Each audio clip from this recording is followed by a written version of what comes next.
ഒഴിഞ്ഞുപോയ 2 കോൺഗ്രസ് എംഎൽഎമാരുടെ വോട്ടുകൾ ചട്ടം മറികടന്നതിന് തിരഞ്ഞെടുപ്പ് കമ്മീഷൻ അസാധുവാക്കിയതോടെയാണ് അഹമ്മദ് പട്ടേലിന്റെ ഭാഗ്യം തെളിഞ്ഞത്.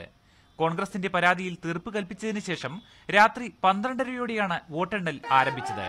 എന്നാൽ ഇടയ്ക്ക് ബിജെപിയുടെ പ്രതിഷേധത്തെ തുടർന്ന് 2 തവണ വോട്ടെണ്ണൽ നിർത്തി. ഇതോടെ ഫലം പുറത്തുവന്നത് പുലർച്ചെ 2 മണിക്ക്. 44 എന്ന അത്ഭുത സംഖ്യ തൊട്ട് അഹമ്മദ് പട്ടേൽ വിജയമുറപ്പിച്ചു.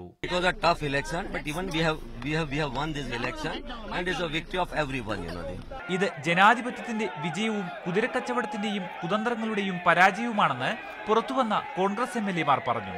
हमारे सोनिया जी के राजकीय सचिव अहमद भाई पटेल का जो नेतृत्व था, देश में बरकरार था, वो नेतृत्व की जीत हुई है. ये हमारे लिए बहुत जरूरी था और जो विक्ट्री हमें मिली है उसे हम ये कह सकते हैं कि 2017 में भी इससे बड़ी विक्ट्री हम हासिल करेंगे और हमारी कांग्रेस की सरकार बनेगी.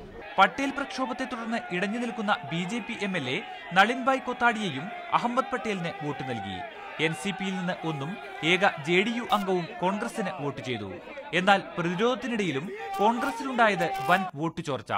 അമിത്ഷായും സ്മൃതി ഇറാനിയും 46 വീതം വോട്ടുകൾ നേടി വിജയിച്ചു. 38 വോട്ട് ലഭിച്ച ബിജെപിയുടെ 3ാം സ്ഥാനാർത്ഥി ബൽവന്ത് സിംഗ് രാജ്പുത് പരാജയപ്പെട്ടു. അതേസമയം എംഎൽഎമാരുടെ വോട്ട് അസാധുവാക്കിയ തിരഞ്ഞെടുപ്പ് കമ്മീഷൻ തീരുമാനത്തിനെതിരെ കോടതിയെ സമീപിക്കാനാണ് ബിജെപി ഒരുങ്ങുന്നത്. ഇതുവരെ കാണാത്ത നാടകീയമായ വഴിത്തിരിവുകൾ കൊണ്ടുകൂടിയാണ് ഗുജറാത്ത് രാജ്യസഭാ തെരഞ്ഞെടുപ്പ് ചരിത്രത്തിൽ ഇടം നേടുന്നത്. ഭാഗ്യം കൊണ്ടു മാത്രമെങ്കിലും ഈ ജയം കോൺഗ്രസിന് നൽകുന്ന ആത്മവിശ്വാസം ചെറുതല്ല.